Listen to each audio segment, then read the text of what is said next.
இன்றைக்கி ஃபங்க்ஷனை நல்லபடியாக நடத்தி முடிக்கணும், படத்தை கரெக்டாக எடுக்கணும், அது வரைக்கும் மூஞ்ச சிரிச்சா மாதிரியே வச்சுக்குவோன்னு அவர் உட்காந்து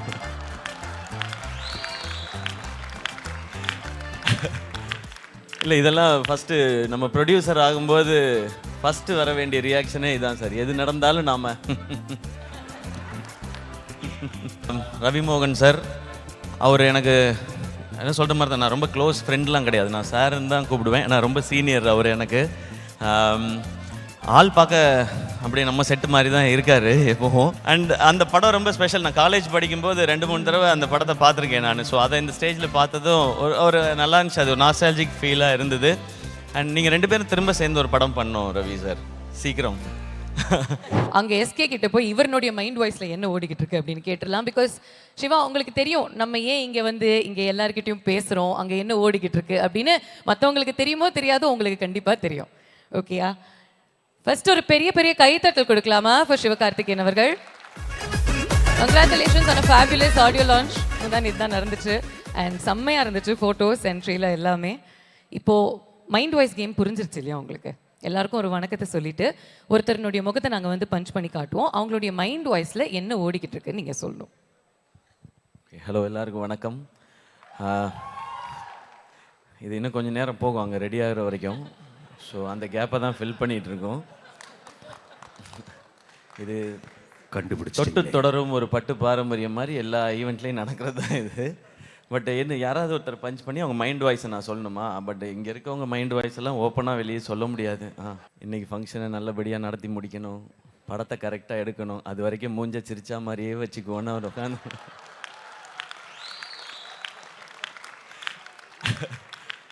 இல்லை, இதெல்லாம் ஃபஸ்ட்டு நம்ம ப்ரொடியூசர் ஆகும்போது ஃபஸ்ட்டு வர வேண்டிய ரியாக்ஷனே இதுதான் சார். எது நடந்தாலும் நாம் அப்படின்றது. பட் உங்களுடைய இந்த எக்ஸ்பீரியன்ஸ்க்கு, உங்களுடைய மனசுக்கு, நீங்கள் இவ்வளோ பேரை சம்பாதிச்சிருக்கிறதுக்கு, இந்த ஸ்டுடியோஸும் சரி, இதில் வரப்போகிற படங்களும் சரி சூப்பராக வரும் சார், பிளாக் பஸ்டராக வரும். ஸோ நாங்கள் எல்லோரும் சேர்ந்து கொலாபரேட் பண்ணுறோன்னு பேசியிருக்கோம். அதெல்லாமும் டெஃபினட்டாக நடக்கும். அண்ட் எனக்கு ரொம்ப சந்தோஷம் இங்கே வந்ததில். அவரை பற்றி நிறையா சொல்ல வேண்டியிருக்கு, நான் அப்புறம் சொல்கிறேன். இல்லை, இது வந்து மைண்ட் வாய்ஸ் கேம் மட்டும்தான். அவருடைய வாழ்த்துக்கள் ஆப்வியஸ்லி நீங்கள் வந்து ஸ்டேஜில் சொல்வீங்க. And we have lots of questions for you. இன்னும் ஒரே ஒரு பஞ்ச் உங்களுக்கு, and then I move on to the next person. ஓகேயா? டக்குன்னு நீங்கள் பஞ்ச் அடிச்சாதான் அவருடைய பஞ்ச் டைலாக் நம்ம எல்லாருமே கேட்டு ரசிக்க முடியும். உங்கள் மைண்டில் என்ன ஓடிட்டு இருக்குன்னு அவர் சொல்ல முடியாது, சொல்ல முடியற நிலைமையில இல்லை உங்களுடைய தாட்ஸ்ன்னு அவர் சொல்லியிருக்காரு. இப்போ நீங்கள் என்ன சொல்ல போறீங்க பதிலுக்கு? விஜய் சூர்யா சாருக்கு என்ன ஓடிட்டு இருக்கு? இப்போ நானே இப்போ தான் டைரக்ட் பண்ணலான்னு போனேன், ஆனால் என்னை திரும்பவும் நடிக்க கூப்பிட்டு வந்துட்டார் இந்த ரவி சார். இப்போ நான் நடிக்கிறதா டைரக்ட் பண்ணுறதா எதை பண்ணணுன்னு தெரியாமல், ஆனால் அவர் எல்லாமே பண்ணுவார் அவர். ஸோ அப்படிதான் விஜய் சார். பக்கத்தில் இருக்கிற உங்களுடைய சூப்பர். நீங்க சுதா மேம்க்கு மட்டும் க்ளோஸ் அப் வைங்க, அவங்க மைண்ட் வாய்ஸ் அத்தனையும் நான் சொல்றேன். ஓகே, கம் ஆன் அந்த க்ளோஸ் அப் மட்டும் வைங்க, அங்க க்ளோஸ் அப் மட்டும் வைங்க. ஏன்னா அவ்வளோ ஸ்வீட்டாக அவங்கள வந்து ரசித்து பார்த்துட்டு இருந்தாங்களா, அதனால தான் கேட்டேன் அந்த சைட்லேருந்து. ஆமாம், சான்ஸே இல்லையா? இல்லை, மேம் பொறுத்த வரைக்கும் என் சைடு வராத வரைக்கும் எனக்கு எந்த பிரச்சனையும் இல்லைன்றது தான் சுதா மேம். ஏன்னா இன்னும் எங்களுக்கு படம் பேலன்ஸ் இருக்கு, அது மட்டும் விட்டுருங்க please. I will take care of it. I will take care of it. Thank you Shiva. Thank you so much as always. எனக்கு ரொம்ப ரொம்ப சந்தோஷம். ஏன் அப்படின்றத சொல்லிடுறேன். ஒரு ப்ரொடக்ஷன் ஹவுஸ் அப்படின்றது வந்து ஒரு படம் பண்ணுறது அப்படின்றத தாண்டி பல கனவுகளை ஸ்க்ரீனில் கொண்டு வரதுன்றது அவ்வளோ பெரிய ரெஸ்பான்சிபிலிட்டி, அவ்வளோ ப்ரெஷரோடு செய்கிற வேலை. ரவிமோகன் சார், அவர் எனக்கு என்ன சொல்கிற மாதிரி தான், நான் ரொம்ப க்ளோஸ் ஃப்ரெண்ட்லாம் கிடையாது, நான் சாருன்னு தான் கூப்பிடுவேன். நான் ரொம்ப சீனியர் அவர் எனக்கு. ஆள் பார்க்க அப்படியே நம்ம செட்டு மாதிரி தான் இருக்கார் எப்போவும். பட் இண்டஸ்ட்ரியில் ரொம்ப ரொம்ப சீனியர். அவர் வந்து நான் பராசக்தி பண்ணும்பொழுது தான் அவரோட அதிகமாக நாங்கள் 2 பேரும் பழகிறதுக்கான வாய்ப்பு. Very sweet. எப்படி நான் இதுக்கு முன்னாடி அவர் நினச்சிருந்தேனோ, ஒரு படங்கள் பார்த்து நம்ம என்ன நினச்சிருந்தோமோ அப்படி தான் இருக்கார் அவர். அண்ட் இந்த ஃபங்க்ஷனுக்கு வரணும் அப்படின்னு சொல்லி கால் பண்ணது, இன்வைட் பண்ணது மட்டும் இல்லாமல் அதை ரிமைண்ட் பண்ணார். நேற்று கூப்பிட்டு கண்டிப்பாக வந்துடணும் ப்ரோ நீங்கள் அப்படின்னு சொன்னார். நான் கண்டிப்பாக வரேன் சார் அப்படின்னு சொல்லிட்டு வந்தேன் நான். அண்ட் நீங்கள் வந்து பார்க்கும்பொழுது அவருக்கு உள்ளே இருக்கிற அவ்வளோ கனவு, பேஷன் அத்தனைக்கும் வடிவம் கொடுக்குற, எல்லாமே செய்யணும்னு நினைக்கிறாரு. ஒரு நடிகராக ஒரு தயாரிப்பு நிறுவனத்தில் அவர் நடிகராக பண்ணுற ப்ரோ கோட் அது வந்து ஒவ்வொன்றும் ஒவ்வொரு ஜானர்ஸில் இருக்குது. எனக்கு தெரிஞ்சு அதனால தான் அவர் வந்து ரொம்ப வேர்சட்டைலாக இருக்காருன்னு நினைக்கிறேன். அப்படி தான் ஒரு ப்ரொடக்ஷன் ஹவுஸும் இருக்க போகுது. ப்ரோ கோட் ஃபஸ்ட்டு சொல்லிடுறேன், அது வந்து ஒரு ஃபென்டாஸ்டிக்காக இருந்துச்சு அந்த ப்ரோமோ. நான் ஒரு 10 நாள் முன்னாடியே பார்த்துட்டேன், அது திருட்டுத்தனமாக பார்த்துட்டேன் நான். கார்த்திக் யோகி காம்ஷாப்பில். கார்த்திக் யோகி ப்ரோ உங்களுக்கு வாழ்த்துக்கள், படத்தில் நடிக்கிற எல்லாருக்கும் வாழ்த்துக்கள். ரொம்ப என்டர்டெய்னிங்காக இருந்தது, எனக்கு அது ரொம்ப பிடிச்ச ஜானர் அது. கார்த்திக் யோகிட்ட பார்த்தோன்னே கேட்டேன், ப்ரோமோ சூப்பராக இருக்குது அப்படின்னு ஃபஸ்ட்டு சொல்லுவேன் நான் எதிர்பார்த்தாரு. ப்ரோமோ சூப்பராக இருக்குன்னு சொல்லிட்டு ஃபஸ்ட் ஹாஃப் காமிச்சிட்டிங்க, செகண்ட் ஹாஃப் எப்போ காட்டுவீங்க அப்படின்னு கேட்டேன் நான். அவ்வளோ ஃபன் இதுலேயே இருந்துச்சு. அண்ட் அந்த ஃபிலிம் டெஃபினட்டாக ஒரு என்டர்டெய்னிங் ஃபிலிமாக இருக்கும், ஷுவர் சக்ஸஸாக இருக்கும். டைட்டிலே சூப்பர், ப்ரோ கோட்னும் போதே அதுக்கு தேவையான அனைத்தும் வந்துருச்சு. ஸோ ரவிமோகன் ஸ்டுடியோஸில் நீங்கள் ஆக்டராக பண்ணுற அந்த ஃபிலிம்க்கு என்னுடைய விஷஸ் சார். அடுத்து யோகி பாபு, அவரை பற்றி சொல்லவே வேணாம் நமக்கு. அவர் வந்து தன்னை ஒரு காமெடினா அவர் லிமிட் பண்ணிக்கிட்டதே கிடையாது, ஒரு அமேசிங்கான பெர்ஃபார்மர். அவரை பார்க்குற எல்லாருக்குமே அது பிடிக்கும். அவருக்கு ஏற்ற டைட்டில் ஒரு ஆர்டினரி மேனோட எக்ஸ்ட்ராடினரி ஜேர்னி தான் இந்த படமாக இருக்குன்றது எனக்கு தெரியுது. அதை பார்க்கும்போது அதுக்கு பர்ஃபெக்டான ஒரு ஹீரோ. அவர் வந்து கேட்டால் குரு, நம்ம காமெடி குரு, ஆல்வேஸ் காமெடி குருன்னு. பட் அவருக்குள்ளே அப்படி ஒரு ஹீரோ இருக்காங்க. அண்ட் டிரெக்டராக நீங்கள் எடுத்துக்கிற அந்த ஸ்டெப்புக்கு, ஏன்னா ஒரு ஹீரோ டைரக்டர் ஆகணும்னு நினைக்கிறதே வந்து ரொம்ப ஒரு பெரிய ஒரு சாய்ஸ், அது பெரிய டெசிஷன் அது. அவர் சின்ன வயசுலேருந்து சினிமாவை பார்க்குறதுனால இந்த முடிவை அவரால் கான்ஃபிடென்ட்டாக எடுக்க முடியுது. எல்லாருக்கும் ஆசை வரும், நம்மளும் டைரக்ட் பண்ணலாமே அப்படின்னா. ஆனால் அது சாதாரண வேலை இல்லை, எல்லா கிராஃப்டையும் தெரிஞ்சு அதை கண்ட்ரோல் பண்ணி. ஏன்னா ஒரு கதை எழுதிட்டா மட்டும் டைரக்டர் ஆகிட முடியாது, அந்த ஃபிலிம் மேக்கிங் அப்படின்றது மொத்தமாக தெரியணும். அது இந்த டைட்டிலில் ப்ரோமோவில் அவரோட டேஸ்ட்டில் தெரியுது. அந்த ஃபிலிம் ஸ்பெஷலாக இருக்கும் ஒரு டைரக்டராக. அண்ட் அதுக்கும் என்னுடைய வாழ்த்துக்கள். ஏன்னா வெரி ஃபியூ ஆக்டர்ஸ்க்கு வந்து டைரக்டர் ஆகிற குவாலிட்டி இருக்கும். அது எனக்கு தெரிஞ்சு ரவி சாருக்கு இருக்குது, கார்த்திக் சாருக்கு இருக்குதுன்னு நினைக்கிறேன். ஏன்னா அவங்களாம் நிறைய ஒர்க் பண்ணுறோம். உங்களுக்கும் ஆசை இருக்குன்னு தெரியும் சார். அடுத்து நீங்கள் இப்போ பண்ணுவீங்க நீங்கள். அண்ட் அடுத்த ஜென்ரேஷனில் செட்டில் நான் டைரக்டர் ஆகிற குவாலிட்டி இருக்குது பார்க்குறது நான் மணிகண்டன் பார்க்குறேன். நான் அவர் சீக்கிரம் டைரக்டர் ஆகிடுவான்ற நம்பிக்கை எனக்கு இருக்குது, ஆகணுன்ற ஆசையும் எனக்கு இருக்குது. இந்த மாதிரி ஆக்டர்ஸ் டைரக்டர் ஆகும்போது நமக்கு ஒரு ஸ்பெஷல் இது, நம்மளால் முடியாத நம்ம ஆட்கள் பண்ணுறாங்க அப்படின்றது. அண்ட் அடுத்து இந்த ஃபிலிம் காக்கி ஸ்குவாட், நல்ல டீசர், ரொம்ப ப்ராமிசிங்கான ஒரு டீசர். அண்ட் கண்ணா ரவி அவரோட மண்டேலா, குருதி ஆட்டம் அண்ட் இப்போது கூலி வரைக்கும் அவருடைய பெர்ஃபார்மன்ஸ் நான் பார்த்து ரசிச்சிட்டே இருக்கேன். அதில் ஒரு என்னமோ ஒரு ஈர்ப்பு இருக்கும் அவர் பெர்ஃபார்ம் பண்ணும்போது. மண்டேலால் நான் ரொம்ப ரொம்ப ரசித்தேன். இந்த படத்துலேயும் அந்த இன்டென்சிட்டி இருக்குது. அண்ட் படத்தோட டைரக்டர் சக்தி, அவரும் எனக்கு தெரியும், ஏற்கனவே 3 படம் எடுத்திருக்காரு. அவர் எக்ஸிக்யூட்டிவ் ப்ரொடியூசராக ஒர்க் பண்ணுறாரு, படமும் டைரக்ட் பண்ணுறாரு. எந்த டைமில் இது ரெண்டையும் பேலன்ஸ் பண்ணி பண்ணுறான்னு தெரியல. அண்ட் இந்த என்டையர் காக்கி ஸ்குவாட் டீமுக்கும் என்னோட விஷஸ். இதை ப்ரெசென்ட் பண்ணுறது இன்னும் ஒரு சூப்பர் இனிஷியேட்டிவ்.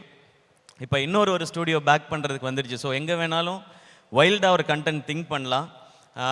நான் அப்படி சில படங்களை நான் ப்ரெசென்ட் பண்ணிகிட்டு இருக்கேன். இந்த மாதிரி இன்னும் எனக்கு தெரிஞ்ச எல்லா ஹீரோஸும் சேர்ந்து ஒரு 10-15 ஸ்டூடியோ ஆரம்பிச்சிட்டா, இதை ப்ரெசென்ட் மட்டுமே பண்ணால் நிறைய நல்ல கண்டென்ட்டுக்கு எங்கள் மேலே படுற வெளிச்சம் அதன் மேலே பட்டால் நாங்கள் இவ்வளோ நாள் மக்கள் எங்களுக்கு கொடுத்து அந்த இடத்த சரியாக பயன்படுத்திக்கிறோன்ற அந்த ஃபீல் இருக்கும். அதை ரவி சார் இந்த படத்தில் பண்ணுறார். ஸோ இந்த 3 படங்களும் சிறப்பாக பெரிய சக்ஸஸ் ஆகட்டும். அதனுடைய சக்ஸஸ் மீட்டையும் இங்கே வைங்க, வந்து எல்லோரும் செலிப்ரேட் பண்ணிட்டு போகிறோம். ஏன்னா அதுவும் ரொம்ப முக்கியம், அது நடந்தால் தான் இது கம்ப்ளீட் ஆகும்னு நான் நம்புகிறேன். அண்ட் தேங்க்யூ என்னை இங்கே இன்வைட் பண்ணதுக்கு சார், வெரி ஸ்பெஷல். அண்ட் இன்னும் ரொம்ப சந்தோஷம் உங்களையும் ஜெனீலியா மேமையும் அந்த இதில் பார்த்தது. எனக்கு உங்களை ரொம்ப ரொம்ப பிடிக்கும் ஜெனீலியா மேம். சார் பிடிக்கும் sir. Ritesh sir, I like sir, don't mistake sir. Sir you have to like sir. And அந்த படம் ரொம்ப ஸ்பெஷல். நான் காலேஜ் படிக்கும்போது 2-3 தடவை அந்த படத்தை பார்த்துருக்கேன் நான். ஸோ அதை இந்த ஸ்டேஜில் பார்த்ததும் ஒரு நல்லா இருந்துச்சு, அது ஒரு நாஸ்டாலஜிக் ஃபீலாக இருந்தது. அண்ட் நீங்கள் 2 பேரும் திரும்ப சேர்ந்து ஒரு படம் பண்ணோம் ரவி சார், சீக்கிரம். அண்ட் ரொம்ப சந்தோஷம். அண்ட் இந்த டீம் இதுக்கு பின்னாடி ஒர்க் பண்ணிகிட்டு இருக்க அத்தனை பேருக்கும், ஐ திங்க் ஷாம் இங்கே இருக்கான்னு நினைக்கிறேன். ஷாமுக்கு எல்லாருக்கும் என்னுடைய பெஸ்ட் விஷஸ். ஷாம் வந்து என் கூட அதீத் இதில் ஒர்க் பண்ணவன். சாரி அவன் சொல்கிறேன், அவர் வந்து சிஓஓவாக இருக்கார்ல சார். சிஓஓ ஷாம் சார், உங்களுக்கு என்னுடைய best wishes sir. Yes sir, எல்லாருக்கும் பெஸ்ட் விஷஸ். இது சூப்பராக வரும், எனக்கு ரொம்ப சந்தோஷமாக இருக்குது. அண்ட் எல்லா டைட்டில்லையும் ஒரு பாசிட்டிவ் இருக்குது, ஒரு கமர்ஷியல் வேல்யூவும் இருக்குது அதில். அண்ட் காசு ரொம்ப ரொம்ப முக்கியம் ப்ரொடியூசருக்கு, அது நிறையவே கிடைக்கணும், அதுதான் என்னுடைய ஆசை. இல்ல அந்த கடைசி விஷயம் சொல்லும்போது மட்டும் எப்படி சொல்றீங்க பாத்தீங்களா, எவ்வளவு ஃபீல் பண்ணிட்டு சொல்றீங்க. ஒரு அனுபவம் வலி வேதனை நிறைய இருக்குது. ஆனாலும் இந்த மாதிரி ஸ்டூடியோஸ், இந்த ப்ரொடக்ஷன் தர்ற சந்தோஷம் எனக்கு, நான் நடிக்கிற படம் எதுவுமே எனக்கு தரதில்லை. ஏன்னா ப்ரொடக்ஷனில் கிடைக்கிற லிபர்ட்டியும் அதில் நம்ம கற்றுக்கிறதும் 100% நான் நடிக்கிற படத்தில் எனக்கு கிடைக்கிறதே இல்லை. நான் இப்போ கூட நெக்ஸ்ட் ஒரு ஃபிலிம் ஒன்று ப்ரொடியூஸ் பண்ணியிருக்கேன். அந்த படத்தை எடிட் பண்ணி அவுட் பார்க்கும்போது அன்றைக்கி நைட்டில் எனக்கு தூக்கமே வரல. அதுதான் எனக்கு தெரிஞ்சு ஒரு அம்மாவுக்கு இருக்கிற ஃபீல் வந்து கிட்டத்தட்ட அது ப்ரொடியூஸ் பண்ணி ஒரு ப்ராடக்ட்டை வந்து நல்ல ப்ராடக்ட்டை எடுத்து பார்க்கும்பொழுது அந்த ஃபீல் அது டெஃபினட்டாக இருக்குது. அது நிறைய பேர் சொல்லி கேட்டிருக்கேன், அதை நான் அனுபவிச்சதுனால சொல்கிறேன். ப்ரொடக்ஷன் சூப்பர், அதை இன்னும் நிறையா பண்ணணும். இங்கே எல்லாம் பயமுறுத்தி வச்சுருக்குறாங்க. ரவி சார், உங்களுக்கு முன்னாடி நான் ப்ரொடக்ஷன் ஆரம்பித்ததுனால அதில் மட்டும் நான் கொஞ்சம் சீனியர். நீ எனிதிங் என்ன நீங்கள் கேட்கலாம், என்னுடைய அனுபவங்களே நீங்கள் பகிர்ந்துக்கலாம். உங்கள்கிட்ட இருக்க மற்ற அனுபவத்தை நான் பகிர்ந்துக்கிறேன் சார். ப்ரோ கோட் இந்த ப்ரோ கோட் ஓகே. பராசக்தி செட்டில் இந்த ப்ரோ கோட் எப்படி இருந்துச்சு அப்படி? பராசக்தி செட்டில் நல்லா ஜாலியா பேசிட்டு இருப்போம். அது எப்படி ஜாலியா பேசிட்டு இருப்பீங்க? ஹீரோ ஆன்டி ஹீரோ வில்லத்தனமான ஒரு ரோல் வேற எழுதி இருக்காங்க சுதா மேம் அப்படி. அது ஆக்ஷன் சொன்ன அப்புறம் தானே அதுக்காக ரெண்டு பேரும் அடிச்சுக்கிட்டே இருக்க முடியும். நீ லஞ்சுக்கு போறியா, நானும் லஞ்சுக்கு போவேன், நீ பிரியாணி சாப்பிட்றியா, நான் பரோட்டா சாப்பிட்றேன், அப்படி பண்ண முடியாது இல்லை. ஸோ அதனால அது அந்த டேக் வரும்போது ரெண்டு பேரும் முறைச்சிக்கணும். But how is the experience Siva இவரோட நடிக்கிறது? ஃபஸ்ட் டே மட்டும் எனக்கு கொஞ்சம் வித்தியாசமாக இருந்தது. ஏன்னா அவரை நான் இது வரைக்கும் பார்த்ததெல்லாம் கண்ணு முன்னாடி வந்து போகும் இல்லையா, அவருடைய படங்கள் எல்லாம் நம்ம பார்த்தது. ஸோ அவருக்கு ஆப்போசிட்டாக நம்ம நடிக்கிறோம் போது அது ஒரு ஸ்பெஷல் ஃபீல் தான் அது. பட் போக போக செட் ஆகிட்டோம். எங்களுடைய ரோல் ரொம்ப ஜாலியாலாம் இருக்க முடியாதுங்க. ஏன்னா சுதா மேம் அந்த மாதிரி உங்களுக்கே தெரியும். அது நான் பராசக்தி வரும்போது சொல்கிறதுக்கு நிறையா இருக்குது, அப்போ சொல்கிறேன். தேங்க்யூ சிவா இங்கே வந்ததுக்கு, உங்களுடைய விஷயத்தை தெரிவித்ததுக்கு, அண்ட் மோர் இம்பார்ட்டன்ட்லி நீங்கள் ஃபியூச்சர் பற்றி பேசினதுக்கு, as to how all the heroes have to come together to float such production houses for the benefit of the cinema ன்னு சொன்னதுக்கு fabulous. தேங்க்யூ எல்லாருக்கும் வணக்கம். அண்ட் சிவானா அவங்கள சந்திச்சது ரொம்ப மகிழ்ச்சி. எப்போ பார்த்தாலும் அவங்களோட பிளெஸ்ஸிங்கும் பாசிட்டிவிட்டியும் கிடைச்சிட்டே இருக்கும். அண்ட் அவங்க இப்போ சொன்னாங்க 45 இயர்ஸாக அவங்க ஃப்ரெண்ட்ஸாக இருக்காங்க. அவங்களும் சினிமாவில் இருக்காங்களா சார்? அதனால தான் சார் 45 இயர்ஸ் ஃப்ரெண்ட்ஸாக இருக்கீங்க. Great sir. ரொம்ப சந்தோஷம் சார் உங்களை இங்கே சந்திச்சதும். Thank you Bhavana for your lovely words. Thank you. கிளம்புறதுக்கு முன்னாடி என்னுடைய கோஹோஸ்ட் ஏதோ பேசணும்னு ஆசைப்படுறாரு. Mister G. சிவா சார், நீங்கள் நிறைய ப்ரோ கோட் பண்ணியிருக்கீங்கன்னு இதிலிருந்தே தெரியுது. அதே நேரத்தில் ரவி மோகன் ஸ்டுடியோஸ்க்கு வாழ்த்துக்கள் தெரிவித்ததுக்கு உங்களுக்கு நாங்கள் வாழ்த்துக்கள் தெரிவிச்சுக்கிறோம். ரொம்ப நன்றி சார். உங்களோட ப்ரொடக்ஷனில் நீங்கள் கொடுத்த நிறைய நல்ல படைப்புகள் இன்னும் நிறைய அதிர்வுகளை உண்டாக்கிக்கிட்டு இருக்கு. அதே மாதிரி ரவி மோகன் சாரோட ஸ்டூடியோஸும் நல்ல அதிர்வுகளை உண்டாக்கும்னு நாங்கள் நம்புகிறோம். ரொம்ப நன்றி சார். Thank you so much. நான் ஏதோ முக்கியமான விஷயம் சொல்ல போகிறேன். இல்லை சார், இப்போ தான் கேட்கலான்னு வராது. ஐயோ, ஓகே, இப்போ தான் ஆரம்பிக்கிறீங்களா? ஓகே. உண்மையாகவே அந்த படம் வரும்போது நீங்கள் காலேஜ் தான் படிச்சுக்கிட்டு இருந்தீங்களா? அதாவது நான் எப்படி ஆரம்பித்தேன், என்ன பண்ணேன், ஏது பண்ணேன் நான் தனியாக சொல்ல தேவையில்லை. மொத்த தமிழ்நாட்டுக்கும் தெரியும் நான் எங்கே ஆரம்பித்து எங்கே வந்து என்ன பண்ணிகிட்டு இருக்கேன்னு. ஆதார் கார்டெலாம் கேட்பீங்களா? நான் சொல்லவே இல்லையே ஃபங்க்ஷனுக்கு வரும்போது ஆதார் கார்டு எடுத்துகிட்டு பட் எடுத்துகிட்டு வந்திருக்கேன் நான். செக் பண்ணிக்கலாம். ரவி மோகன் ஸ்டுடியோஸ்க்கு எப்போ சார் டேட் தர போகிறீங்க? நான் ரெடின்னு சொல்லிட்டேன். நான் அவர் தான் சொல்லணும். இப்போ அட்வான்ஸ் கொடுத்தீங்கன்னா வாங்க மாட்டேன். நான் சொல்கிறேன், நல்ல நாளாக தான் இருக்குது, ஸ்டேஜ் இருக்குது, என்கிட்ட பேங்க் அக்கௌண்ட் இருக்குது, செக்கு கொடுக்கலாம், இங்கேயே சைன் பண்ணலாம், கொடுக்கலாம். நான் ஏதோ வேணான்னு சொன்ன மாதிரி நானும் யோசிச்சேன், எதுக்கு ஆதார் கார்டு பேன் கார்டுலாம் எடுத்துட்டு வரேன்னு சொல்லிட்டு இதுக்காக தான் போல. Ravi sir, thank you. உங்களுக்கு ஓகேவா? அந்த அளவுக்கு கூடிய சீக்கிரம் ரவி மோகன் ஸ்டுடியோஸ் வளர்ந்து வந்ததுக்கு அப்புறம் நானே வரேன் பிரதர். டைரக்டரா ப்ரொடியூசரா சார்? ஓ, அது அவர் சாய்ஸ். ப்ரொடியூசர் கன்ஃபார்ம், டைரக்ஷன் வேணுமா இல்லையான்றது அவருக்கு அப்புறமா முடிவு பண்ணிட்டோம். டைரக்டர் அவரே இருந்துட்டா பட்ஜெட் ஈஸியாக இருக்கும் இல்லையா, அந்த பட்ஜெட்டை நான் எடுத்துக்கலாம். யா, உங்களை மாதிரி ஹீரோஸ் தான் நம்ம கம்பெனிக்கு தேவைன்னு நினைக்கிறேன். ஸோ அவர் என்ன சொல்கிறாரோ அதான், அவர் என்ன ரெடின்னு சொல்கிறாரோ ஓகே தான். நாங்கள் ஷூட்டிங்லேயே இதை பற்றி பேசணும். அவர்கிட்ட நிறைய ஸ்டோரிஸ் எல்லாம் இருக்குது, அதெல்லாம் ஒரு நாள் உட்காந்து கேட்கணும் நாங்கள். ப்ரொடக்ஷன் நம்பர் 3, ப்ரொடக்ஷன் நம்பர் 4 எல்லாமே ஆல்ரெடி ரெடி ஆகிட்டு இருக்கு போல் இருக்கே உங்களுடைய லிஸ்டிங்க. ஃபேண்டாஸ்டிக். கடவுள் புண்ணியத்தில் நல்லபடியா. Thank you Siva. Thank you so much. Thank you and love you all.